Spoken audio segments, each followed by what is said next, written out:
Good morning everyone. तो स्वाध्याय 3.3 अभ्यास आगे वधारता આપણે છઠ્ઠી રકમ ગણીએ 3x/2 ઓછા 5y/3 બરાબર -2 પહેલું સમીકરણ।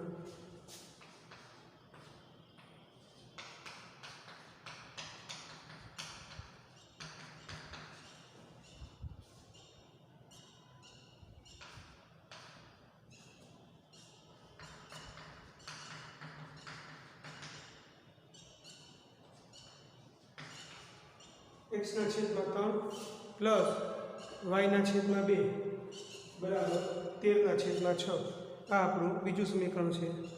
તો આપણે આદેશની રીતે ગણીએ કે લોકની રીતે ગણીએ, હંમેશા પહેલાં શું જોવાનું કે બંને સમીકરણ સુરેખ સ્વરૂપમાં હોવા જોઈએ। તો આપણે જોઈ શકીએ છીએ કે આ સમીકરણ સુરેખ સ્વરૂપમાં નથી, આ સમીકરણ સુરેખ સ્વરૂપમાં નથી। તો સૌપ્રથમ આપણે એને ગણતરી કરીને સુરેખ સ્વરૂપમાં ફેરવીએ। તો સમીકરણને સુરેખ સ્વરૂપમાં ફેરવવા માટે લસા લેવો પડે, એટલે કે લસાનો ટૂંકો ભાગ આપણે જે ચોકડી ગુણાકાર છે તેનો ઉપયોગ કરીએ। એટલે આ 3x ગુણાકાર 3 અને કરશું અને 3 તરીકે 9 ઓછા 5 નો ગુણાકાર 2 અને કરો એટલે 5 × 10 અને 2 નો ગુણાકાર 2 × 6 બરાબર -2। બીજું સમીકરણ લઈએ કે x અને 2 નો ગુણાકાર એટલે 2x, y અને 3 નો ગુણાકાર એટલે 3y છેદમાં 3 × 2 એટલે 6 બરાબર 13/6। હવે હજી આ સમીકરણ જે પહેલું છે એ સુરેખ સ્વરૂપમાં આવ્યું નથી। હજી આપણે છેદમાંથી 6 ને દૂર કરીએ, -2 નો ગુણાકારમાં લઈએ એટલે કે 9x ઓછા 10y બરાબર -12 અને 2 × 6 = આ 6 અને આ 6 ઉડી ગયા એટલે 2x + 3y બરાબર 1। આ સમીકરણ 1 કયો અને 2 કયો, આ સમીકરણ નંબર 4, આ સમીકરણ નંબર 3। તો સમીકરણ જે 3 ને 4 મળ્યા એ આપણે જોઈ શકીએ છીએ કે હવે સુરેખ સ્વરૂપમાં છે, હવે અપૂર્ણાંક સ્વરૂપમાં નથી। એટલે હવે આપણે આ બે સમીકરણનો ઉકેલ મેળવીએ। તો બેમાંથી કોઈ પણ એક સમીકરણને ધ્યાનમાં લો આપણે, તો આ 9x ઓછા 10y બરાબર -12 છે। આ સમીકરણને આપણે આ સમીકરણના આધારે ગણતરી કરી અને આમાં કિંમત મૂકીએ તો 9x બરાબર -12 વત્તા 10y। સમીકરણ 3 ને આધારે ગણો એટલે ઓછા 10y આ બાજુ એટલે વત્તા 10y થઈ ગયા એટલે કે 9x બરાબર, અને આપણે વિદ્યાર્થી મિત્રો -12 વત્તા 10y છે, આપણે ચલવાળો પર પહેલા લખીએ પ્લસ છે એટલે, તો આમ પણ લખી શકીએ 10y વત્તા 10y ઓછા 12। તો x બરાબર 10y ઓછા 12 છેદનો 9x। x ને સૂત્રનો કરતા બનાવો અને 9 છે 10y ઓછા 12 ના છેદમાં આવ્યા। હવે આજે આદેશ મળ્યો કે આપણે સમીકરણ 4 માં મૂકીએ। સમીકરણ 4 માં x બરાબર 10y ઓછા 12 છેદમાં 9 આદેશ લેતા આ જે કિંમત છે એ આપણે આદેશ તરીકે લઈએ એટલે કે 2 કૌંસમાં 10y ઓછા 12 છેદમાં 9 વત્તા 3y બરાબર 1। આ જે x આપ્યો છે એ x ની જગ્યાએ આપણે 10y ઓછા 12 છેદમાં 9 કિંમત મૂકી, 2 અને 10 નો ગુણાકાર એટલે 20y, 2 અને 12 નો ગુણાકાર એટલે 24 છેદમાં 9 પ્લસ 3y બરાબર 1। હવે આપણે 3y ના છેદમાં કાંઈ એટલે 1 હોય એટલે આ બે રકમનો ચોકડી ગુણાકાર લઈએ, 20y ઓછા 24 1 વડે ગુણીએ, 3y ને 9 વડે ગુણીએ, છેદમાં 2 નો ગુણાકાર કરીએ એટલે 1 કૌંસમાં 20y ઓછા 24 પ્લસ 9 તરીકે 27y છેદમાં 9 × 9 બરાબર 1। 1 વડે ગુણાકાર રકમ રહેશે એટલે કે 20y ઓછા 24 પ્લસ 27y બરાબર 13 × 9। सरल बादबाकी करिए।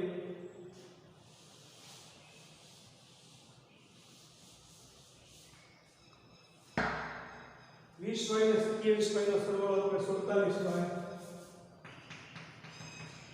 ઓછા 24 બરાબર 117 એટલે કે 47y બરાબર 117 વત્તા 24 ઓછા 24 આ બાજુ એટલે વત્તા 24 થઈ ગયા 47y બરાબર 141 117 માં 24 ઉમેરો એટલે 141 થયા તેથી y બરાબર 141 का छेदना 47 એટલે y બરાબર 3 47 એકા 47 47 તો 94 અને 47 તેરી 141 એટલે y બરાબર 3 મળે। હવે આ જે y ની કિંમત મળી એ આપણે આદેશ લીધો છે કે મેં x ની જગ્યાએ મૂકી દો એટલે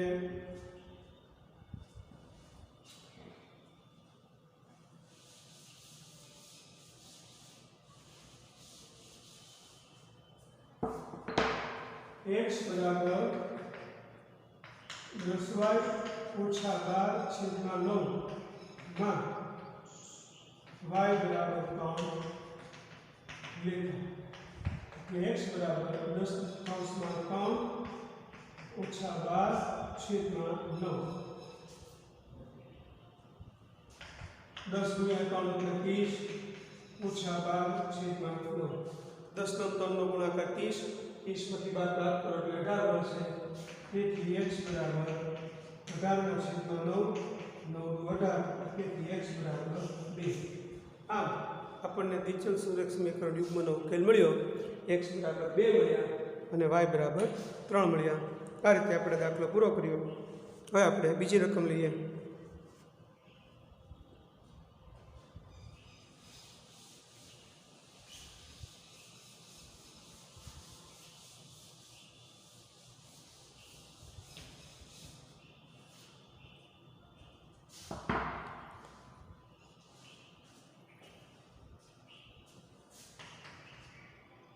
dx प्लस 3y बराबर 11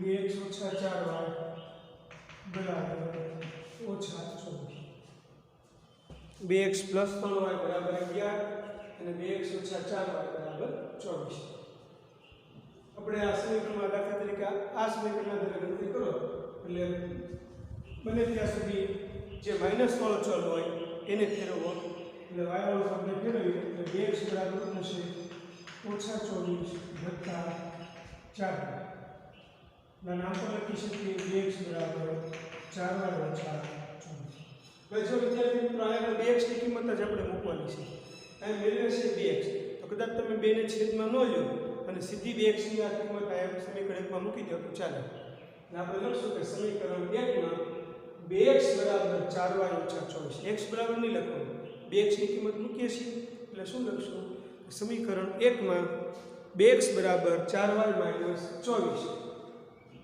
આદેશ લેતા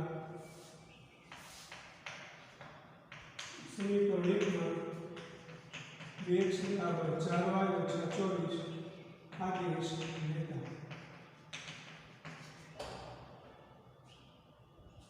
आप पहले समीकरण से bx प्लस 3y बराबर 11 bx की जगह 4y ओछा 24 मूकिए और bx की जगह कीमत मूकी આપણે 4y माइनस 24 प्लस 3y बराबर 11 4y का 3y मेरा એટલે 7y बराबर 11 વત્તા 24 એટલે કે 7y બરાબર 35 એટલે y બરાબર 35 ના છેદમાં 7 7 પંચા 35 y બરાબર કેટલા મળ્યા 5 આ જે y ની કિંમત મળી એ આપણે અહીં મૂકી દઈએ એટલે આપણે x ની કિંમત મળશે એટલે bx બરાબર 4y ઓછા 24 માં y બરાબર 5 લેતા bx બરાબર 4 કૌંસમાં y ની કિંમત 5 ઓછા 24 4 પંચા 20 ઓછા 24 તો 20 માંથી 24 એટલે -4 x બરાબર -4 x બરાબર -4 ના છેદમાં 2 એટલે x બરાબર -2 x ની કિંમત આપણને -2 મળી અને y ની કિંમત 5 એટલે આપણને જે રકમમાં પૂછ્યું હતું કે ભાઈ આને ઉકેલ શોધો એટલે આપણે પહેલા ઉકેલ મેળવી લીધો કે x બરાબર -2 અને y બરાબર 5 હવે આ જે કિંમત મળી આપણને એ આપણને એવું કીધું છે કે એવો m મેળવો એમની એવી કિંમત મેળવો કે જ્યાં y બરાબર mx + 3 થાય એટલે y બરાબર mx + 3 છે માં x ની કિંમત -2 અને y ની કિંમત 5 મૂકીએ y બરાબર mx + 3 માં x બરાબર -2 અને y બરાબર 5 લેતા એટલે y ની જગ્યાએ 5 મૂકો 5 બરાબર m કૌંસમાં x ની જગ્યાએ -2 + 3 તેથી પ્લસ 3 આ બાજુ લઈ લો 5 - 3 બરાબર -2 5 માંથી 3 ગયા એટલે -2 બરાબર -2 એટલે કે m બરાબર 2 ના છેદમાં -2 એટલે m બરાબર -2 m ની કિંમત કેટલી મળી આપણને -1 આ રીતે વિદ્યાર્થી મિત્રો આપણે સ્વાધ્યાય 3.3 નો અભ્યાસ પૂરો કર્યો જેમાં આપણે આદેશની રીતે અલગ અલગ સાદરૂપ આપીને દાખલા કઈ રીતે ગણવા તેની કિંમત મેળવતા શીખ્યા હવે આપણે આજે લોપની રીતનો અભ્યાસ કરતા શીખીએ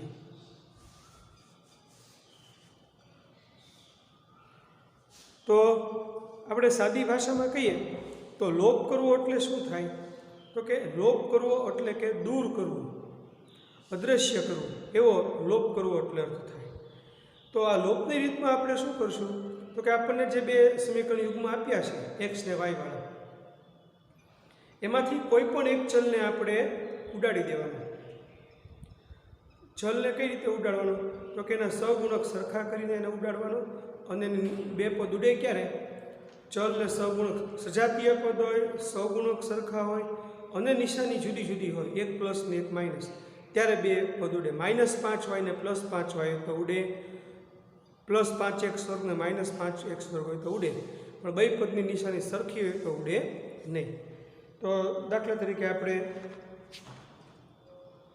સ્વાધ્યાય 3.4 એનો આપણે અભ્યાસ કરીએ નીચેના સમીકરણ યુગ્મનો ઉકેલ લોપની રીતે અને આદેશની રીતે મેળવો એમ આપણને સૂચના આપી છે તો આપણે વિદ્યાર્થી મિત્રો આદેશની રીત તો ભણી ગયા છીએ એટલે આદેશની રીતે આ જ સમીકરણનો ઉકેલ તમારે પ્રેક્ટિસ માટે કરવાનો આપણે આ બધા સમીકરણોને છે સ્વાધ્યાય 3.4 છે એને લોપની રીતે ઉકેલ મેળવતા શીખીએ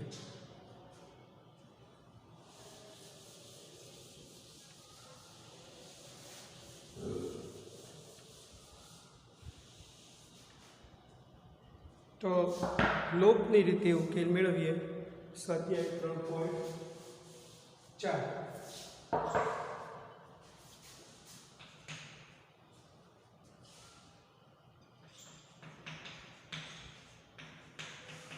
લોપની રીતે ઉકેલ મેળવીએ લોપની રીતે આપણે ઉકેલ મેળવીએ એમાં પહેલું સમીકરણ લખ્યું x + y બરાબર 5 2x - 3y બરાબર 4 x + y બરાબર 5 અને 2x - 3y બરાબર 4 આ બંને સમીકરણો છે એને આપણે લોપની રીતે ઉકેલ મેળવવો છે તો લોપની રીતે ઉકેલ મેળવવા માટે આપણે પહેલા વિદ્યાર્થી મિત્રો શું જોવાનું કે બે સમીકરણમાં x અથવા y બેમાંથી કોઈ પણ એક ચલ એવો ખરો કે જેમાં સહગુણક સરખા જ હોય એ પહેલા જોવાનું તો આપણે કાંઈ ગુણવાની જરૂર પડે નહીં પહેલાં હંમેશા પ્રાયોરિટી સહગુણક સરખા હોય એને આપવાની તો પહેલાં x વાળો ચલ લઈએ તો આમાં x વાળા ચલમાં સહગુણક 1 છે આમાં x વાળા ચલમાં સહગુણક 2 છે એટલે x વાળા ચલનો સહગુણક સરખો નથી હવે y વાળો ચલ જુઓ તો આમાં y વાળો ચલનો સહગુણક 1 છે આમાં y વાળા ચલનો સહગુણક 3 છે એટલે આમાં વાયવાળા પદમાં સહગુણક સરખો નથી. તો એનો શું થયો કે આપણે સમીકરણને બેમાંથી કાં એક સમીકરણને કાં બંને સમીકરણને ગુણવું તો પડશે. તો હવે આપણે એ નક્કી કરીએ કે કયા સમીકરણને ગુણવું થોડુંક પણ સહેલું પડે. તો હવે એ જુઓ કે બે સમીકરણમાં એવો કયો ચલ છે કે એ ચલમાં નિશાની જુદી જુદી હોય. તો જોઈ શકો છો કે આમાં x1 ઉપર પ્લસ છે, આમાં x1 ઉપર પ્લસ છે, એટલે આમાં નિશાની સરખી છે. x વાળા ચલની બંને સમીકરણમાં નિશાની સરખી છે. હવે y વાળો ચલ લઈએ, આમાં y વાળા ચલમાં માઈનસ છે, આમાં y વાળા ચલમાં નિશાની પ્લસ છે. તો શક્ય હોય ત્યાં સુધી, બને ત્યાં સુધી જે ચલમાં નિશાની જુદી જુદી હોય એને ગુણીને સહગુણક સરખા કરવાના. એટલે આપણે y વાળા પદના સહગુણકને ગુણવો છે એવું પહેલાં નક્કી કરીએ. તો હવે એ જોવાનું કે ભાઈ કયા સમીકરણને ગુણવું, કોના વડે ગુણવું, કઈ રીતે ગુણવું. તો અહીંયા 3y આપેલા છે, અહીંયા કેટલા y છે કાંઈ ન આપ્યું એટલે 1y છે. તો આપણે 1y માંથી 3y કરવા છે. 3y માંથી 1y પણ કરી શકાય, પણ એ ભાગવામાં અંશછેદ આવે એ થોડુંક ગણતરી થોડીક લાંબી પડશે. એટલે આપણે હંમેશા ગુણીને જે સમીકરણમાં સહગુણક નાનો છે એને યોગ્ય સંખ્યા વડે ગુણીને એ જ ચલમાં જે મોટો સહગુણક છે ત્યાં સુધી પહોંચવાનો પ્રયત્ન કરશું. તો જે y વાળો પદ છે આ y છે, અહીં મારે 3 લાવવા છે. પહેલા સમીકરણમાં 3 લાવવા છે. તો પહેલા સમીકરણને આપણે y વાળા પદને 3 વડે ગુણો તો 3y થાય. એટલે એનો શું થયો કે આપણે પહેલા સમીકરણને 3 વડે ગુણવાનું છે. પહેલા સમીકરણને 3 વડે ગુણવાનું છે. તો યાદ રાખવાનું કે ગુણવાનું માત્ર y વાળા પદને નહીં કરવાનું, ગુણાકાર માત્ર y વાળા પદને કરવાનો નથી. આખા સમીકરણ જે પહેલું સમીકરણ છે એના 3 પદ, x વાળું પદ, y વાળું પદ અને અચળ પદ બધાને ગુણવાનું છે. બીજા સમીકરણને ગુણવાની જરૂર નથી કારણ કે એમાં 3y આપ્યા છે. એટલે આપણે શું લખશું, સમીકરણ 1 ને 3 વડે ગુણતા પહેલાં એટલું લખવાનું, સમીકરણ 1 ને 3 વડે ગુણતા. બરાબર. હવે આટલું લખ્યું. પહેલાં ગુણવાનું હોય તો કોના વડે ગુણવાનું છે અને કયા સમીકરણને ગુણવાનું છે એટલો ઉલ્લેખ કર્યો. હવે આપણે એ નક્કી કરવાનું છે કે આ બંને સમીકરણનો આપણે સરવાળો લેવાનો છે કે બાદબાકી.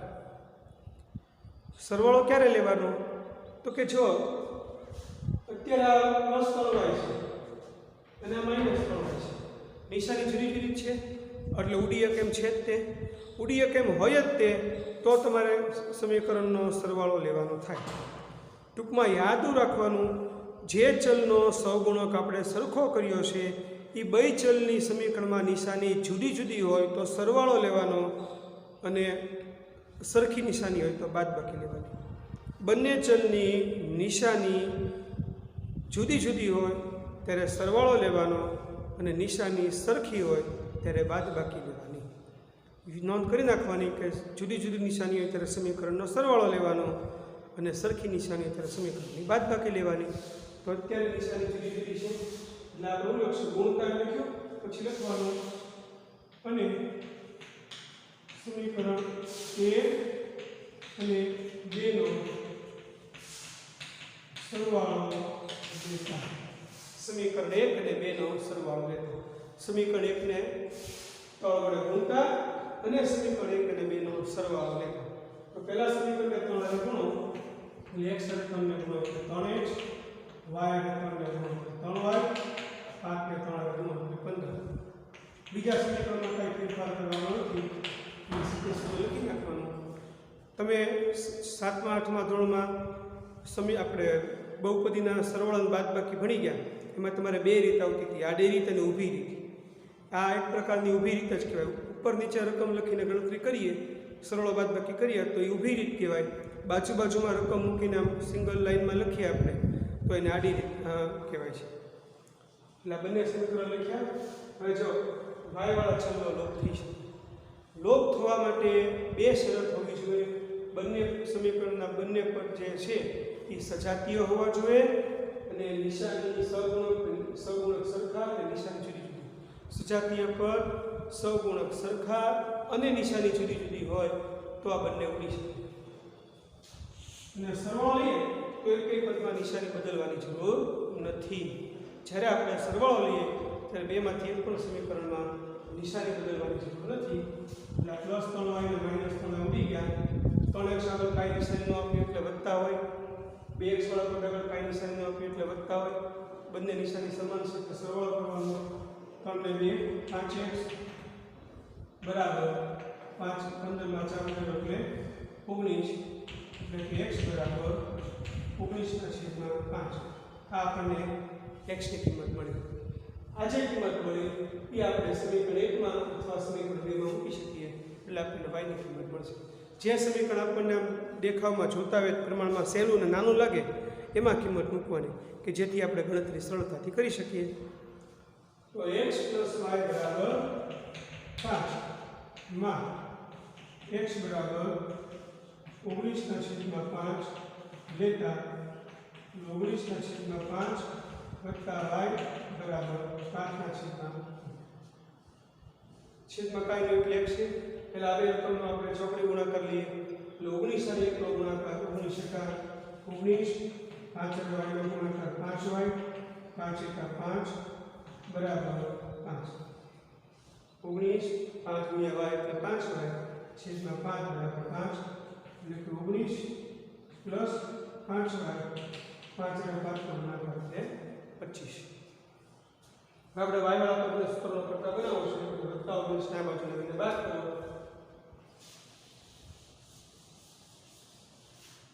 એટલે 5y બરાબર 25 માઇનસ 19 એટલે 5y બરાબર 25 માંથી 19 ગયા એટલે 6 એટલે y બરાબર 6/5. આ આપણને y ની કિંમત મળી. x બરાબર કેટલા મળ્યા? 19/5 અને y બરાબર મળ્યા 6/5. x અને y એનો આપણને ઉકેલ મળ્યો. તાવો મેળવો તો 19/5 મૂકો, અહીં 6/5 મૂકો તો 19 ને 6 25/5 25 એટલે આપણને 5 મળી જાય છે. આ રીતે આપણે વિદ્યાર્થી મિત્રો લોપની રીતે દાખલો ગણવાનો. ફરીવાર રીત બોલી જાઓ તો સમીકરણમાં પહેલાં શું જોવાનું કે જો એવો કોઈ ચલ છે કે જેમાં સહગુણક સરખા જ હોય તો ગુણવાની જરૂર પડે નહીં. જો સહગુણક સરખા હોય તો ખાલી તમારે સરવાળો લેવાનો છે કે બાદબાકી એટલું જ નક્કી કરવાનું, ગુણવાની જરૂર નથી. જો સહગુણક સરખા ન હોય તો બે સમીકરણને યોગ્ય સંખ્યા વડે કે લસા લેવો પડે તો એ લઈ ગુણવાનું અને એમાં કેવો બને તેવું ચલ પસંદ કરવાનું કે જેમાં નિશાની જુદી જુદી. બાકીના દાખલા આગળ ગણશો. Thank you very much.